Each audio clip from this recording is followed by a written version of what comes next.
एक बार फिर से स्वागत करते हैं सभी विद्यार्थियों का सोडियम एकेडमी के इस नए यूट्यूब चैनल में।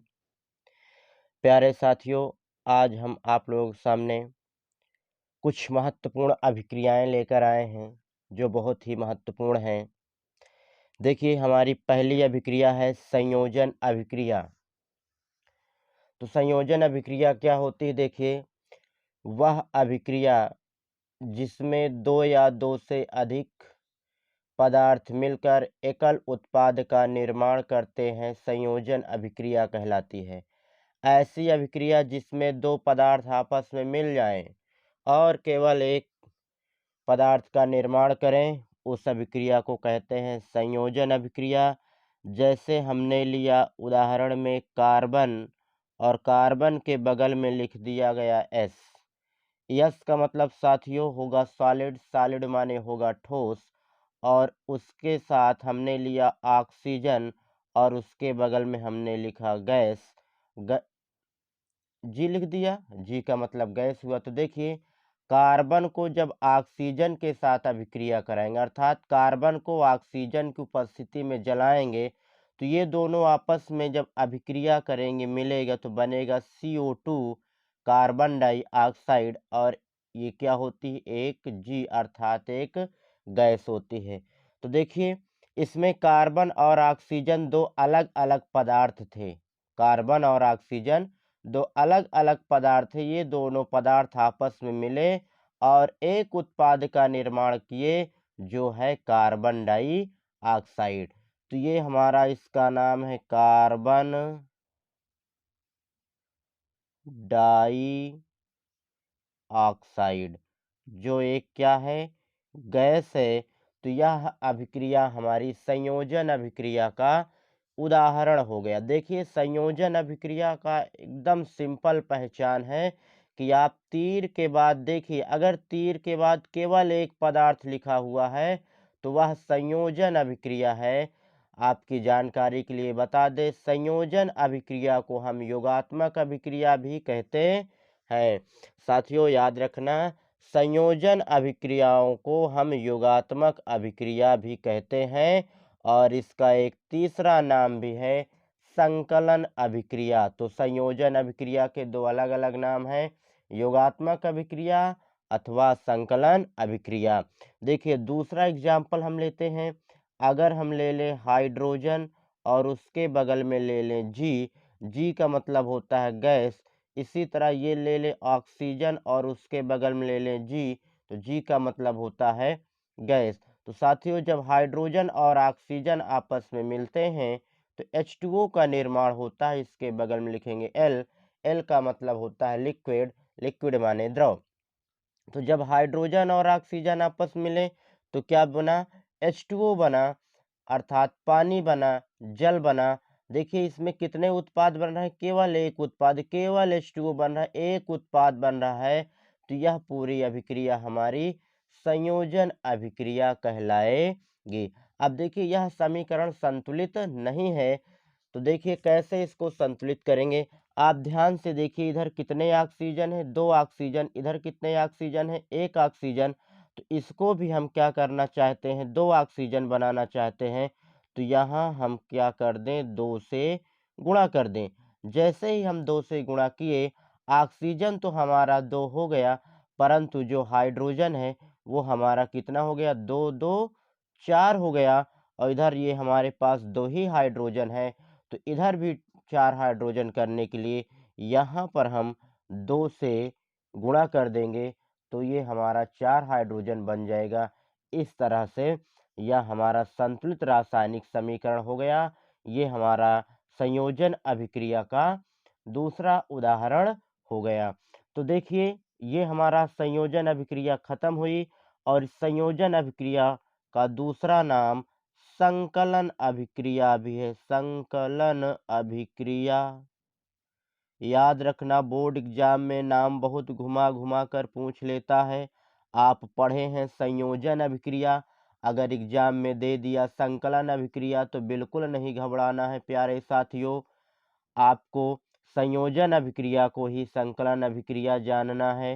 संकलन के स्थान पर एक और नाम दे देता है आपका एक नाम और दे देता है योगात्मक अभिक्रिया। योगात्मक अभिक्रिया, देखिए इसके नाम से ही पता चल गया इसमें चीजें जुड़ेंगी, निकलेंगी नहीं, इसमें चीजें जुड़ जाएंगी।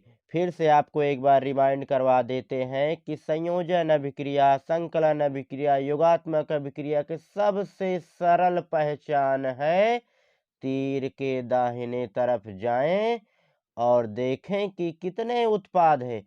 अगर एक उत्पाद दिखाई देता है तो समझ जाना कि यह अभिक्रिया हमारी संयोजन अभिक्रिया है, संकलन अभिक्रिया है, योगात्मक अभिक्रिया है। हमारे पास एक और अभिक्रिया आ गई है विस्थापन अभिक्रिया। बहुत ही सिंपल है। वह अभिक्रिया जिसमें अभिकारक का कोई परमाणु अणु या आयन किसी दूसरे परमाणु अणु या आयन द्वारा प्रतिस्थापित हो जाता है, तो इस प्रकार की अभिक्रिया को विस्थापन अभिक्रिया कहते हैं। मतलब जब किसी पदार्थ से कोई दूसरा पदार्थ आके जुड़ जाए और उसमें से किसी पदार्थ को हटा दे तो उसे हम कहेंगे विस्थापन अभिक्रिया। जैसे उदाहरण देख लीजिए, बहुत ही बढ़िया है।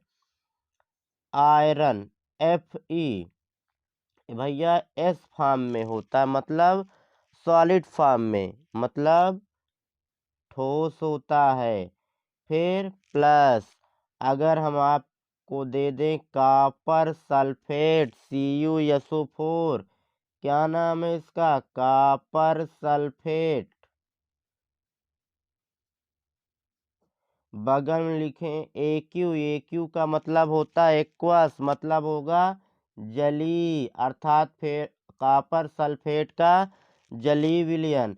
तो देखिए साथियों कैसे होगा कॉपर सल्फेट का जली विलयन है। जब जली विलयन है तो बिल्कुल नहीं परेशान होना, ये कॉपर SO4 है, कॉपर सल्फेट का ये विलयन है, ये टूटता है Cu2+ और SO4 2 माइनस, कॉपर Cu2+ और SO4 2 माइनस में टूटता है। और इसी में हमने क्या डाल रखा है? आयरन। तो बच्चों आयरन जो होता है इसकी कम से कम वैलेंसी +2 हो जाएगी। तो देखिए अब ये +2 क्या करेगा? ये +2 आयरन क्या करेगा? इस कॉपर को हटा देगा, इस कॉपर को हटा देगा। और जब कॉपर को जैसे ही हटाएगा तो कॉपर के स्थान पर हो जाएगा Fe2+, और ये SO4 आपका उसी तरह रहेगा। तो जब ये दोनों आपस में जुड़ेंगे तो बनाएगा FeSO4। तो आगे यहाँ हमारा हो जाएगा FeSO4 प्लस ये जो कॉपर Cu2+ था वो आपका कॉपर के रूप में बाहर निकल जाएगा। तो आप इसमें देख रहे हैं बहुत अच्छी तरीके से कि ये आपका सॉलिड फॉर्म में निकल जाएगा और ये आपका एक्वस हो जाएगा, AQ अर्थात जली विलयन। आप देख रहे हैं इधर SO4 के साथ कॉपर था, दाहिने तरफ SO4 के साथ आयरन आ गया। इसका मतलब हुआ आयरन ने कॉपर सल्फेट विलयन से कॉपर को विस्थापित कर दिया, हटा दिया, और उसके स्थान पे जाकर खुद जुड़ गया।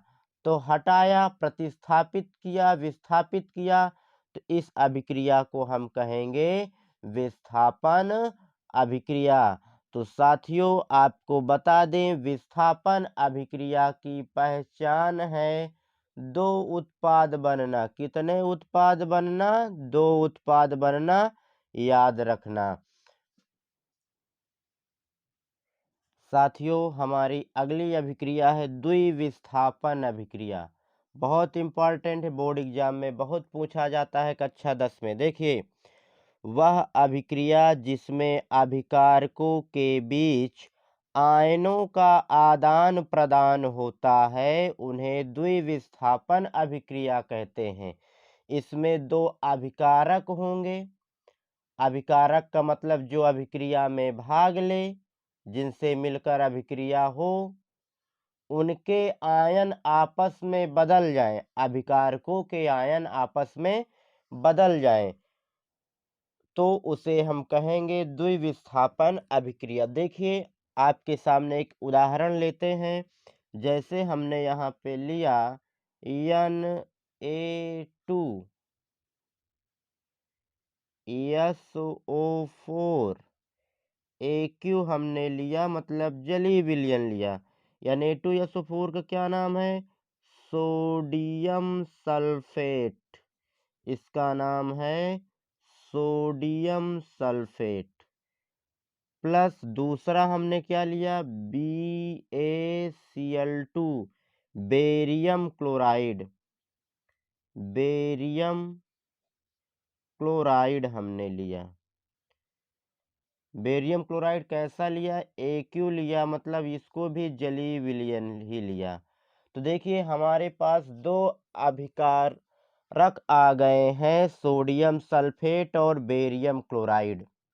देखिए अगर हम सोडियम सल्फेट को आयन में तोड़ना चाहें तो देखिए किस प्रकार से तोड़ेंगे, बहुत ही इंटरेस्टेड है। Na2SO4 इसको जब आयन में तोड़ेंगे तो देखिए सोडियम पहले वर्ग का होता है, तो इसलिए इस पे एक धन आयन हो जाएगा और आगे SO4 है। तो देखिए यहाँ Na के बाद 2 लिखा, तो मतलब ये SO4 का है, तो यहाँ लिख देंगे 2। अब देखिए ये प्लस है तो ये आपका हो जाएगा माइनस। अगला वाला क्या है? Barium chloride. देखिए ये है BaCl2। जब इसको तोड़ोगे ध्यान से देखिए, ये दो क्लोरीन के बगल में दो है, तो ये दो किसका होगा? बेरियम का होगा। तो ये Ba2 प्लस हो जाए, पहले वाला प्लस बाद वाला माइनस, आगे Cl। अब देखिए यहाँ पर कोई गिनती नहीं तो आप एक ही लिखेंगे।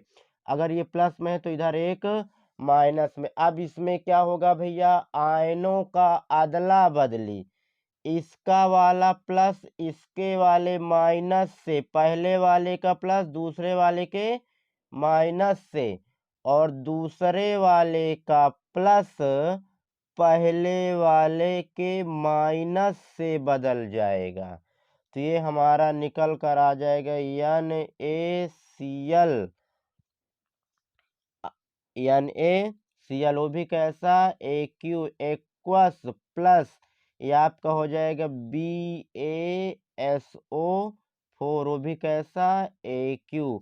तो NaCl का नाम पता ही होगा, सोडियम क्लोराइड। Sodium chloride. उसके बाद BaSO4 का Ba का हो जाएगा बेरियम, और SO4 का हो जाएगा सल्फेट। तो ये आपका हो जाएगा बेरियम सल्फेट। अब देखिए इसको हमें संतुलित भी करना होता है। देखिए इधर दो सोडियम है, इधर एक सोडियम, तो यहाँ 2 से मल्टीप्लाई कर दिया जाएगा, 2 सोडियम हो गया। 2 क्लोरीन है, 2 से मल्टीप्लाई करने के बाद 2 क्लोरीन भी, आप देखेंगे सब कुछ इसमें संतुलित हो गया है। इस तरह से ये हमारा द्विविस्थापन अभिक्रिया संपन्न हुई। देखिए ये क्वेश्चन तीनों ही बहुत ही इम्पॉर्टेंट है, आप इसको याद कर लीजिएगा बोर्ड एग्जाम जाने से पहले, नहीं तो बहुत ही पछताओगे आप लोग। यदि आपको वीडियो पसंद आया हो तो कृपया लाइक करें, शेयर करें और सब्सक्राइब करें तथा बेल आइकन को जरूर दबाएं, ताकि हमारा नेक्स्ट वीडियो आप तक सबसे पहले पहुंचे। जय हिंद, जय भारत।